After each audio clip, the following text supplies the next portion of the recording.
Welcome to the Money Study Podcast with Jim Bishopp. In this podcast, we bring lessons on personal finance to life, helping you achieve the dignified retirement you deserve. Jim will guide you through practical financial strategies and tips to manage your money during your working life and through retirement. Now, on to the show. Hello and welcome. I'm Jim Bishopp, host of the Money Study Podcast. Happy to have you all here today. I want to introduce you to our guest, Rhonda Murphy. Rhonda, say hello. Hi, Jim. Thanks for having me. You bet. How you doing today?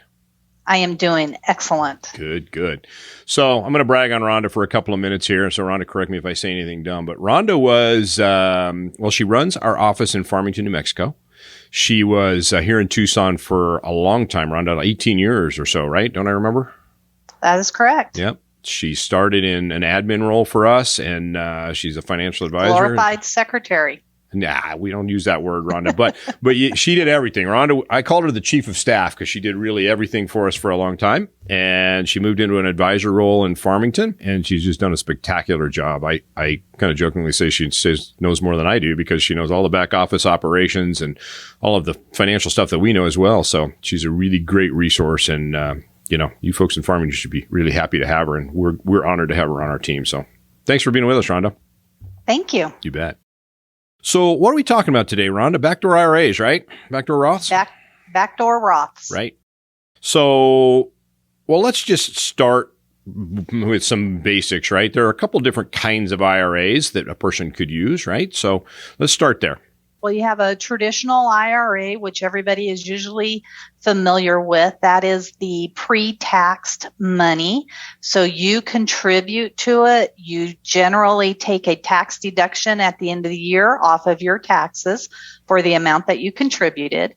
And then you have the Roth version of that, where that is where you're putting in money that has already been taxed. Both of those accounts will grow tax deferred.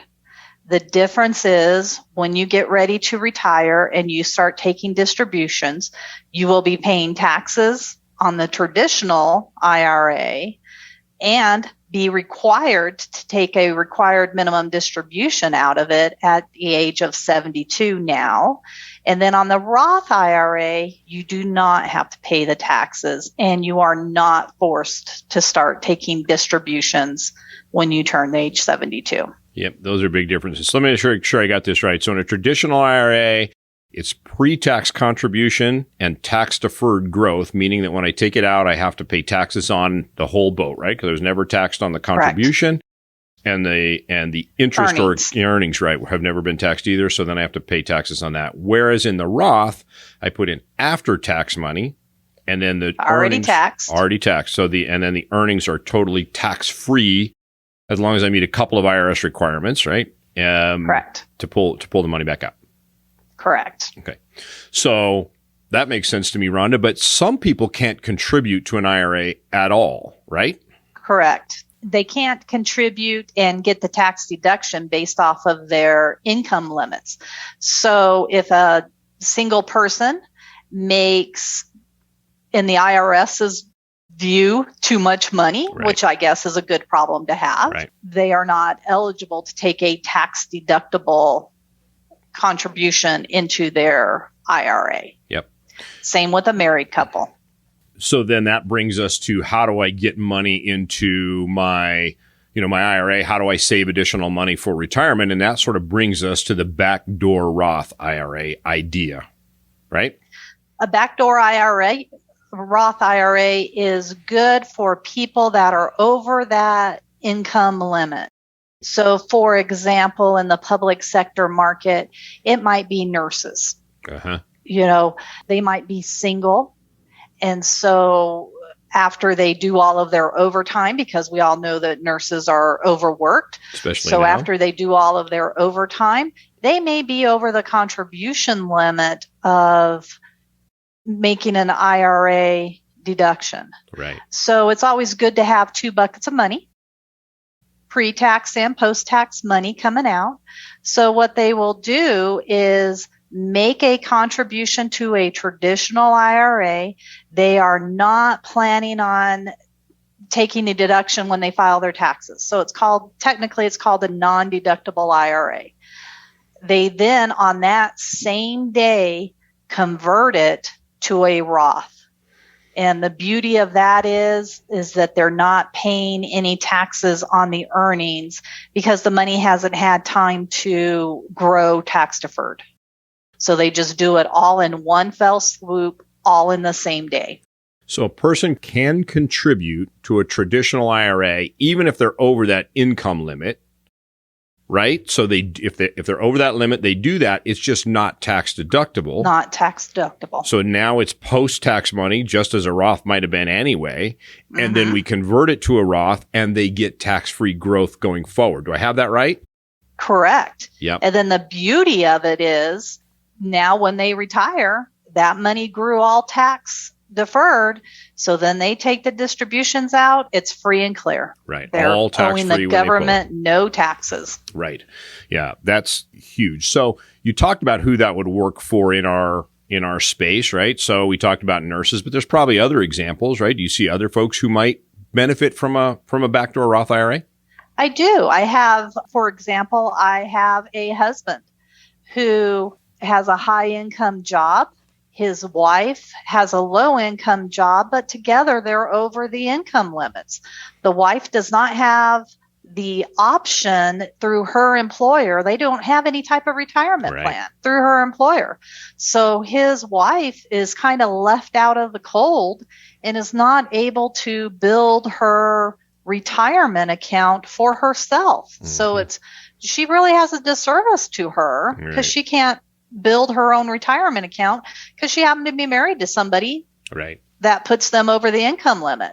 So we use a backdoor Roth for her so that she can start building her own retirement account. Now, does she have to have earned income to contribute to the backdoor IRA? No, because her spouse does have earned income. Got it. So, but in my case, she does happen to have earned income herself, but technically she does not have to. Okay. So we'll have, with the other example that jumps up in my mind, or, some school district administrators might be over it, particularly if their spouse is working, maybe their combined earned income is over the limits.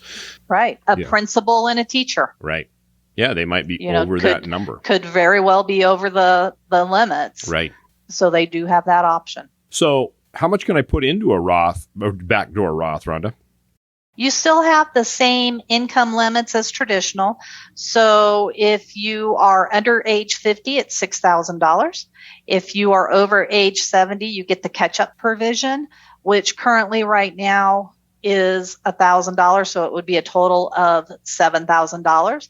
The IRS does update those figures annually, so you do have to check every single year. Right. So you can check that on irs.gov or Google search it. It's pretty easy to find. I'm pretty sure it's on our website too. So you can check that at www.sji.us.com. So check that out. That's a good place to use it because it does change every year, or can change every year. It doesn't have to. But yeah. And then you touched on this required minimum distribution, Rhonda. So tell me about, in a traditional IRA, how does that required minimum distribution, or RMD, work? Well, currently they just changed the rules in December of 2019, and it was the Secure Act, if anybody wants to go look it up, that changed those rules. Now, currently it is in the year in which you turn age 72. So what they do is they take the prior year's end of year balance. So December 31st of the year before you turn 72, they take that balance, and then the IRS has a table that you do a quick division of, and each year you have a different divisor that you use, and then your RMD gets calculated. So it will change every single year, but that is the amount of money that you have to take out based off of your qualified money distribution. Your prior year's account balance and your age, right? So correct. So Rhonda, people can get a hold of you if they want to do that, if they need help with that calculation, right? How can they find you? They can find me through the SJI website, which is sji.us.com, or they can Google me on, I'm in Farmington, New Mexico, and they can Google me either through SJI or my name, Rhonda Murphy, and it's going to pop up. What's your phone number, Ron, if they want to call you? It is do that. It is 505-324-0600. All right. So back to the RMD stuff, right? So that's you described how it happens on a traditional IRA. But if we've done this backdoor IRA, we've moved the money from a traditional to a backdoor to a Roth. What's the rule that on the Roth regarding this required minimum distribution? There is no required minimum distribution. You just have to be age 59 and a half in order to take a distribution out of a Roth IRA that is penalty free. And we should mention that in a Roth, this is only applicable to people that are not going to need that money in the first 5 years of the Roth's inception. If you take out the money within 5 years of opening up the account, you will be penalized by 10% by the IRS. So there's a couple of exceptions to that, I think, too, right? But you got to be over 59 and a half, generally speaking, and you have to have had the account open for 5 years. For 5 years. But then there is, if you do that, there is no required minimum distribution on the Roth once we've done it. Correct. And that's a huge advantage potentially for somebody who wants to leave a legacy to their children or whomever. It makes it easier for estate planning as well. I always like the clients to have 2 buckets of money. Right. So that when something does occur, we can make a choice. The client is in the driver's seat instead of the IRS being in the driver's seat. The client can determine how much money they want to take out that is tax-free or paying taxes. And you or anyone else on our team, if you're not in Farmington, can help a person understand that. So they can call our office or find us on the website as Rhonda described, and we'll help you think through whether pre-tax makes sense, whether you're even eligible for a pre-tax contribution, whether Roth is a better option, or whether the backdoor Roth makes sense. So we'll help you think through all of those choices and make a good decision for you and your family based on your own circumstances. Correct. Yeah. Good. So Rhonda, I think there's a couple of watch-outs in this thing too, right? In the Roth IRA, in the Roth conversion methodology. There is. Yep. There's if you already have an IRA established, so you already back in the day contributed to a Roth and that has grown to a certain amount, that does have to be calculated in when you're doing that backdoor Roth. So you may owe some taxes when doing that backdoor Roth because you already had an IRA established. And that's a calculation that we can help you do. So, Rhonda, again, if somebody wants to explore this strategy with you, you can help them think, because there's a lot more to this than we've talked about, right? I mean, for most of our people, they could have a 403B, they could have a 457. Those could be Roth or traditional. So all of those options exist. There's really a lot to think about with where the best place to put your money is. So you can help folks think through that, right? Correct. That's the beauty of being a financial advisor, is to walk through all of those steps. This is a whole different world for people, and it's a totally different language. And just to help them navigate all of the rules and make sure that the client is doing what is best for them and their situation and for their family. Right. Lots of choices. And the longer I do this, Rhonda, I agree, the more I realize that we just speak gibberish most of the time for people. It's a whole different language. And so I try to help people understand it, as I know you do. So I think reaching out to a financial advisor is really the only way to make a really great decision. But I think this is a great primer for it and helps people at least think through it. Correct. Yeah. I agree wholeheartedly. All right. Rhonda, thanks so much for being with us. I wanted to take a second just to do a really quick recap. So we talked about the fact that there's really 2 kinds of IRA accounts, a traditional and a Roth IRA. And for those of you who may not be able to use the deductible IRA or a Roth because of the income limits, we can funnel that money through a backdoor Roth. So we can put post-tax dollars into a traditional IRA and convert it to a Roth IRA, giving you tax-free growth going forward. Could be a huge tool, particularly in the case of estate planning. Gives you some nice diversification in terms of the kinds of taxation you may have in your retirement accounts. So a really great tool.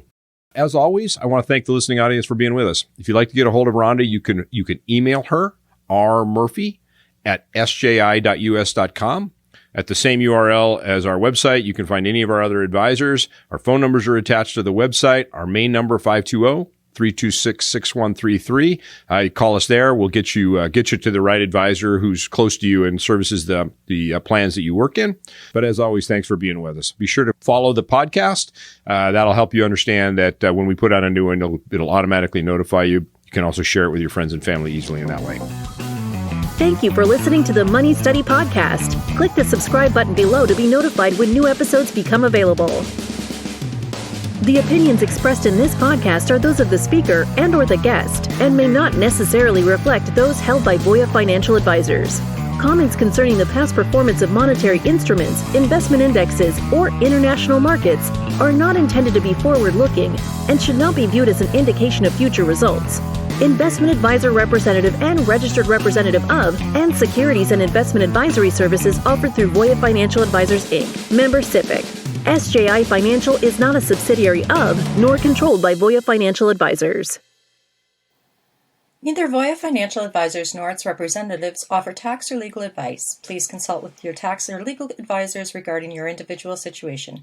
Please note that converting from a traditional IRA to a Roth IRA is an irrevocable decision.